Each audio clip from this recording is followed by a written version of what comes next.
So maybe one thing to point out, I'm going to go to the current students tab, and I'm going to go, actually, I'll go to the courses tab.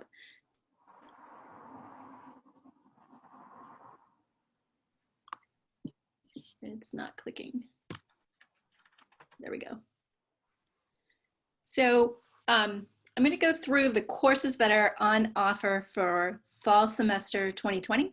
And because you're interested especially in education, I'm going to highlight some of the classes that, and Rachel, you can tell me if this is true, this is what I'm guessing, that are especially exciting for the education students. So we have a summer online course. Can you guys see my cursor? Yes. Okay. With one of our education professors, Susan Pasquarelli, who's awesome. She is doing an online course in Reawakening the Gods and Goddesses of Ancient Rome. And that's a course that she teaches in different versions. You're nodding, Mason? Yes. Yeah, I know, it sounds great. I wish I could take it too. I took a Greek mythology class in my high school. Oh, yeah. So this would be a perfect follow-up to that. She also, oh, Rachel, did you go with Professor Pasquarelli? Yeah, just to like add on to, if you're interested in that, I went abroad with her to Rome for 3 weeks, and then I went to Greece on another program for 3 weeks. And I took Greek, and I'm in the Classics Honor Society. So if you're interested in that kind of Greek mythology stuff, then there's like lots of opportunity to get involved in that. Cool. Yep. In fact, I was just realizing 3 weeks ago, I was looking at the courses and I realized somebody could specialize in myth because of all the classes that we offer. Just have that be a special concentration, which would be a fun thing to take to middle school. Oh, and I should have mentioned, I taught 7th and 8th grade for 6 years before I went back to get my PhD in English. So I have that background as well. Okay, so Serpent, Swords, and Symbols is a very popular 100 level sort of entry course that a lot of students take their first year to kind of just get their feet wet in English. And it's very popular and exciting. It's got a funny title, Serpent, Swords, Symbols, and Sustainability. It doesn't seem like all of those things necessarily go together, but they do really well. Mason, are you a rising junior, rising senior, or is next year your first year of college? Next year is going to be my first year of college. Okay, so over the summer, you'll be working with people to sign up for the 5 classes for the fall. So this would be one that you might want to look at and see if it looks interesting to you. You can take 100 levels, or you can take upper levels. We always tell students, if something looks really good, go ahead and just go for it. Ooh, we're spinning there. Okay. All right. We also have one of the benefits of our department that is new, and I don't even know if the seniors know about it, is that we've opened up cultural studies courses to count as English literature courses. So this 100 level approaches to the study of society and culture introduces students to actually studying cultural studies, which is, I think, very exciting for middle school and secondary education people, because that is such a great way to reach middle schoolers. If you can grab them in through popular culture, you can really start to help them do close reading in a way that to them is so much more interesting. It feels relevant and fascinating. So this would also be a 100 level course that we would allow students to count as their 100 level English requirement. Another course, since you're interested in creative writing, this would be one that you could double dip. It could count toward both. I don't know if do you do mostly poetry or mostly fiction? Mostly fiction. Mostly fiction, okay. So it may sound odd, but when we invite fiction writers to campus, we'll often ask them, what classes did you take that you think really helped you write fiction better? And so many of them say poetry. You're nodding your head, so you get it. So we have an award-winning professor in poetry, Professor Soto, and she teaches this form and poetry class, and it counts also as an introductory level course for English majors. So that might be a really fun one to dabble in. So many students take it and they say, wow, I thought I hated poetry. And then they realize, oh my gosh, I'm a poet. It sounds corny to say it, but I've had so many students tell me this class changed my life. So I'm always telling students, give it a try. You might be surprised, or maybe you won't be surprised if you already love poetry. Okay, then there's this myth, fantasy, and the imagination. So that goes right back to your love of Greek myths. This is a 200 level course, but we tell students you're welcome to take it your first semester. And it's taught by, again, Susan Pasquarelli, who's in our education department. And it's really fun. So before we ended up having to go online, the students made, they created their own Greek myth creatures out of clay and put them on display. And they were so amazing. And then they had to talk about the ways that they fashioned those creatures and do a bunch of research. So that was really interesting. She's really good at making her lessons hands-on experiential learning, which then translates into helping students learn. So many of the lessons that you'll learn from a lot of our professors, you can just take right back with you to the classroom. I think Rachel took a poetry session with Professor Soto at one point. I took the poetry class with her. And it was really fun. Yeah, and one thing I'll say about Dr. Pasquarelli, who, if you're secondary ed, she'll be your advisor and she'll be your best friend because she's awesome. Like, just what Dr. K said, like, everything is so hands-on in that class, and like, while teaching and like teaching strategies, like while learning them, you don't just like learn about them, you do it. Like, you'll be the students in the high school and she'll be showing you how to like do a read aloud or do reader's theater or some teaching strategy, and you'll just do it instead of talking about it. So it's really like, it's like super hands-on and it's awesome. Yeah. Yeah, we like it when especially the education students can experience how to go and teach what they're learning. Mm-hmm. So that's a pretty cool thing. Then we have this BritLit one cross-listed with creative writing. So we're trying to get more classes that are English and creative writing cross-listed. This is another new thing we're trying. And this one is, the title cracks me up, Our Superhero, the Sonnet. So they're going to start with early British poets. So even a little bit before Shakespeare, Sir Philip Sidney, and then Shakespeare, and then they're going to come all the way up to the present with sonnets. And it'll be experiential. That's it's not just lip service in our department. We really do try to make a lot of the learning experiential learning. So students will be rolling up their sleeves and writing sonnets, which is pretty fun because it's an amazing form. And it seems like it's just really straightforward, 14 lines, but there's so many variations. So that's a pretty creative course. Then we have your basic early American literature. So it's just like what it sounds. It's literature from the beginning of the American time period through just past, right before Thoreau. And we always have the early American in the fall, and then the second follow-up, later American, in the spring. And then we offer Shakespeare every fall, and this, we've switched to offering it in the theater department. So it will be a little more experiential than it was before, and students will be doing a little bit of acting, not a lot. They're not going to be putting on plays for other people, but they'll be doing experiential learning and jumping into Shakespeare as it's seen by practicing theater professionals. So this is really exciting too. If when you're on this website you want to read more about the class, you can just click the read more button and it'll give you a little bit more information. You can also just email the professors and they're happy to send you syllabi or more information. And then here's another one of the cultural studies classes that I was telling you about. It's called Girl Culture, and it's taught in the cultural studies department, and it's all about gender, but how we perform gender and how what it means to be a girl in society. So, and it uses popular culture, advertisements as its subject matter. So you study the ideology of culture using popular culture. I feel like I've been talking a lot. Do you have any questions or anything? Should I stop or? For the Shakespeare one, you'd basically just like be standing on the stage while reading the scripts, like as dramatically and in character as possible, is what I was getting. You would be probably watching film productions of the play and then going to the script, closely reading the script and discussing the script as a class.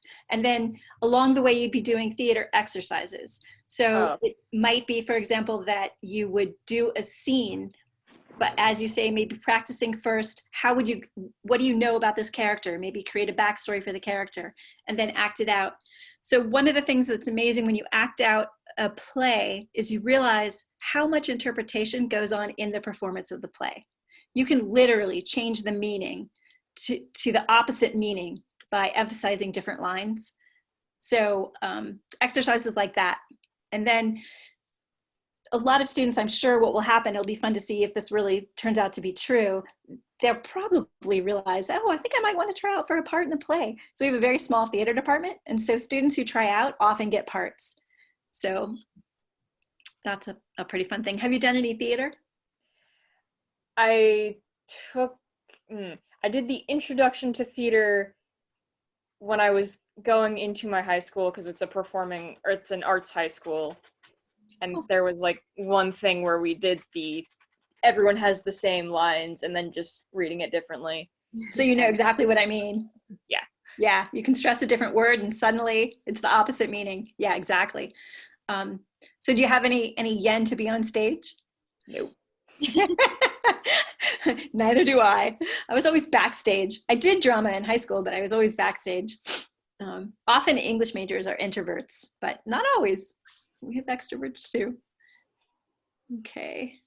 We generally recommend that people take Shakespeare as juniors, but again, we really encourage students to follow their interests and passions. So if you wanted to get a prerequisite waived, W-A-I-V-E-D, then you could ask me and we'd get you waived and you could take it right away. So we're really good about advising students and answering questions like that. But we really ask you just to jump in, take a risk, and enjoy. Because generally, if you're following what you love, it's going to work out best. There's the Love and Hip Hop class, which looks at themes of love in hip hop, just like the title sounds. And then there's this funny 300 level writing courses can fulfill an upper level English literature elective. So I'm not going to click here, but you could click here and look at the 300 level writing courses. So this year, this coming fall, there's a course called The Rhetoric of Narrative. And a lot of English majors like to take that as an English elective. So it's a writing course, but it's also thinking about the way that narrative works. So that's a pretty interesting class. Then here again, Susan Pasquarelli, we've mentioned her before. She's teaching a special topics, young adult literature here and now, which hopefully she'll teach that again if you end up coming here, because that's such a perfect class for middle school. So you read a lot of the young adult literature that the middle schoolers would be wanting to read. I mean, that's what I read in my free time anyway. Exactly. It's good stuff. There's so much amazing YA literature out there. So this is the first time we're offering it, and it's pretty popular. So I think we'll be probably offering it either every year or every other year. And then the last course on this list is a history course. And here we're back to your myths. But in this case, it's a myth course, but it's looking at myths from the perspective of actual history. Which is an important skill for English and creative writing majors both, because the better you can understand the historical context, the better you can create a story or understand a piece of literature. So we try to have students go ahead and take history courses when they apply. And this one seemed like a really good one to put on our list. So you can see we have a pretty wide range of topics. And if you were to scroll down, oh, I forgot one. I forgot two, well. Okay, so this one is film adaptations of early British literature, which is kind of what it sounds. They might watch Beowulf on film and then read Beowulf and then think about the adaptation from print to screen. And doing that is another form of close reading and another experiential learning tactic that you could take to the classroom as well. And that is, the last one is senior thesis capstone, which we'll talk about that in a minute. All English majors have to do a capstone course, which is 2 semesters. The first semester is a reading semester generally, where you read around in a topic, and often that topic is popular culture. And you read about the theory of it and how to research it. And then you pick a topic to do your final 20-page research thesis on, and that is done by the end of the next semester. And it's a public colloquium where we invite the whole school, family, friends, in a big room, and students give a 10-minute précis with question and answer session. And I think all 3 students who are here today have done this. So do you guys want to just briefly run through what your topics were and how it was going through Capstone? They finished last semester. We have them finish up the fall of their senior year so that the student teachers are free to student teach the spring of their senior year. So maybe we'll start with Julia. Is she up there? Sorry, I had to unmute myself. For my thesis, I focused on Jane Austen's Emma. I know that's not exactly popular culture, but I read it in an English class and I liked it. And I did a comparison between Jane Austen's Emma and the movie Clueless that's loosely based on it. And I focused a lot on patriarchy and just a lot of underlying themes that went throughout it. And it was a lot of fun. So it was a lot of work. But it was so much fun to do because I got to watch a movie and read it in depth and use all my skills, but on a film I loved, and compare it to different types of literature. And you get to work really closely with your thesis professor. So mine was Dr. Case. And you get so much one-on-one time. It's awesome. And you build like a real friendship and you get like so much one-on-one help. And it was one of my favorite classes, hardest, but favorite. And then Kayla, you're next on my picture list here. So my topic was, I looked at gender roles in Seinfeld and kind of focused on Elaine and Susan and how they break gender roles differently and what that means for how we perceive them, etc. And I feel like the class, it was difficult, but by the time you get there, you're definitely ready for it. Like with all the different English classes you've taken, all the writing you've done, all the analysis you've done, like it's difficult and it pushes you to kind of get to the next level, but it's something that's like kind of comes naturally at that point. So I think it was really good. I'll pause here. I didn't plan it this way, but it's pretty funny that this is our senior thesis colloquium webpage. And the title this year was Jane Austen and Jerry Seinfeld Walk into a Bar. So those 2 theses and then Rachel's are all part of that title. So if you scroll down on this page, you'll see there's Kayla, and then here's Rachel, and Julia, there's Julia. So you can read a little bit more about their theses, and you can see other people's theses here as well. And we tried to put, so this is this year, we had 10 students in that class. We do have fairly small classes, which allows for a lot of individual instruction at the very upper levels. But we put the previous years on here as well. So you can go back and see what the previous year did. Every year is a different theme. And the previous year was looking at myths. So the theme of myths never leaves us. All right, let's see if I can find Rachel's so that she can talk about hers. Oh, sure. I haven't talked about it in so long. I know, it feels so long ago. It was just last fall. Oh yeah, that's what I did. Okay, so I did, if you're familiar with the show Comedians in Cars Getting Coffee on Netflix, it's hosted by Jerry Seinfeld. And my title was Flirting with Intolerance in Comedians in Cars. So I sort of talked about like political commentary and social critique in like comedy and how it works and why it works and sometimes why it doesn't work. So it was really fun to like dive into that, especially it was like a topic that I'm always interested in but didn't know too much about. So it was really like a self-study the whole time. So it was really fun. And I know like this is 4 years like in the future for you because it'll be like your senior year. But I will say like because I'm secondary ed, that fall semester you're writing your thesis and you're doing your pre-student teaching. So you have to do 100 hours in the classroom your fall semester before student teaching. With the teacher that in the students you'll be working with to try to get your foot in the door and things like that. So it's a lot, and but it's a lot, and you'll get stressed out, and everybody does. But it's so rewarding at the end when you like turn everything in, and you're like, I just nailed that. So yeah, it's something to look forward to. I promise it's a good feeling. Yeah. And one thing, I was their professor for that class, we rotate professors, but for me, what's fascinating is watching students come to their central questions and their central ideas. So you can just tell by the titles that you've heard so far, they're all so different. And my job as the thesis director is to say, what do you mean by that? Can you give me examples? Can you be more specific? And all of these students that you've heard from chose very difficult and sophisticated topics. So to explain them, they kind of have to just give you the surface level, but they wrote 20 pages on these topics and they dug down really deep.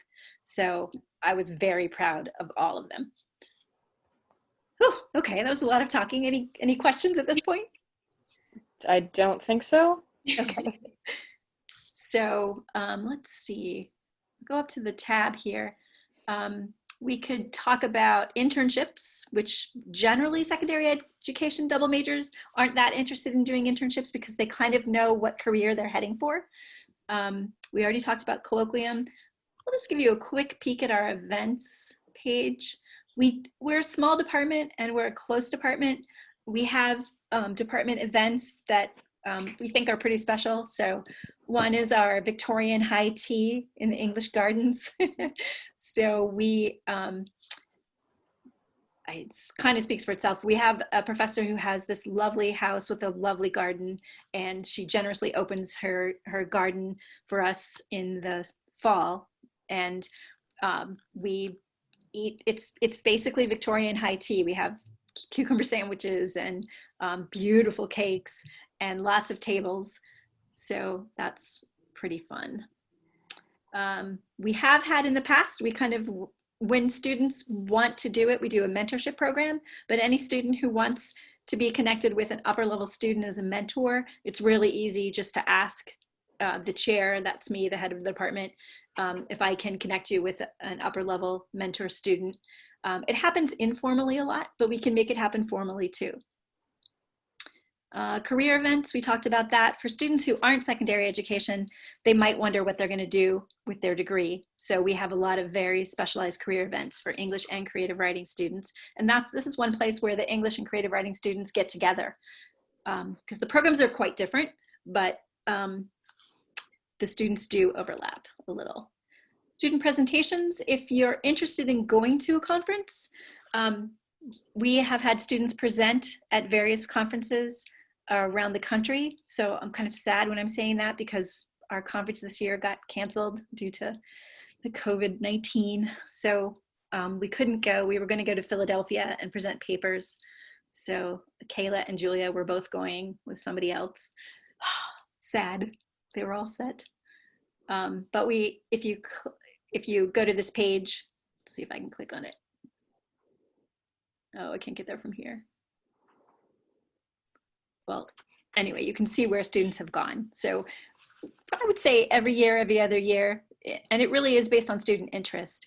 And if students want to go, I generally guide them through the process of requesting grant money from RWU and then requesting money from other organizations. And so far, we've always managed to be fully funded. So that's kind of a great experience. And then this is the colloquium that we were talking about, where students present their senior thesis. And then we have different awards in the department and we celebrate those here. So those are past winners of our Takach Award. Professor Takach is one of our professors in the department, and there's a Service and Scholarship Award. So I think those are some of the highlights. But I feel like that kind of covers it. Are there other questions that you have? In general, I know some of my friends have officially committed to a college, and I don't know if there's a button you need to press on the website to do that, or you just turn in your housing deposit. Yeah, so I can answer that for you. So yes, you would log into your Roger Williams portal, and if you're having any difficulty, if you haven't logged into it before, you can let me or your specific admission counselor know, and they can resend you the link with your initial login credentials. But basically on there, there's something called a decision reply form. And basically that's where you could say, yes, I'm coming to Roger Williams. And then from there, there's an auto-populated way to submit your housing deposit. And when you submit that housing deposit, that's basically, okay, you're officially coming to Roger Williams. And then you'll start getting all the communication from the Dean of Students office around housing, orientation details, and kind of a next step checklist for everything between now and the fall move-in. Okay. That was a good question. The nuts and bolts. Sometimes those are the hardest questions. Yeah. We're, I think on the chat room, each of the students left their name and some of them left contact information. So we figured if you had questions later, something strikes you at 2 a.m. this morning, where do I do my laundry, or anything. There's no such thing as a stupid question. You should feel free to get in touch with me or with any of the students. We're happy to just tell you what we know, or find out the answer if we don't know. Yeah, I just sent you mine. I did it privately by accident, but to you, if you have any questions about like student teaching and like when, all that stuff. And I have maybe one question to end on too. I don't know if this would be helpful for you, Mason, but I typically like to hear this from students. So, and Julia, Rachel, Kayla, you may have different answers. There may be some overlap, but I always like to hear, it could be any of these things, but maybe a favorite class, favorite memory on campus or as part of the English program, or even just like a favorite space to get work done and spend time on campus. So whichever one of those you think resonates with you and would be good to share. So I'll start with that. So most of your English classes will be held in the Global Heritage Hall, which is called GHH, and I refuse to go anywhere else to get my work done. It's just like beautiful. There's like a big glass. Have you come to campus before? Yes. Okay, so it's like September? Yeah, so it's like the newer looking building, like towards the water. It's just beautiful. There's a Starbucks in there, so you get your coffee. So yeah, I usually go there to get my stuff done, opposed to the library because it gets a little stuffy in there. So yeah. I can go next. Mine goes off of hers. So my favorite aspect, again, is like Rachel just talked about how close-knit everyone is. So I guess my favorite memory would be in one of our thesis classes. I wore my pajamas and we brought so many snacks. Everyone brought a different type of snack. We had chocolate, cookies, and we all just sat in a big room and wearing whatever we want. I'm pretty sure I packed slippers in my backpack and I changed into them. And we ate and we worked together and we got a lot done too, but it was just the best feeling to be surrounded by people that you're close with because you work with them throughout 4 years. You meet some of your best friends and then you can just goof off at the same time. Like you're productive, but you also do what you want. Like, I don't know, that's my favorite class ever, being in PJs eating chocolate while working.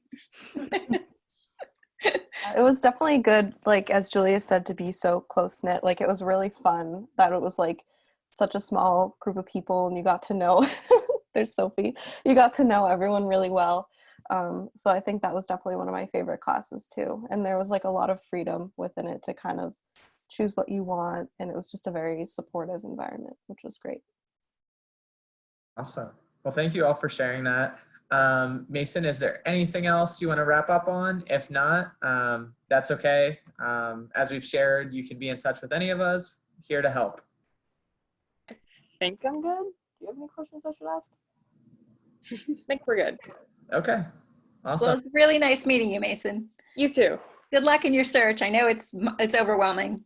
Okay. Well, hope to see you on campus in the fall. Thank you. Bye-bye. Bye. All right. Bye. Take care.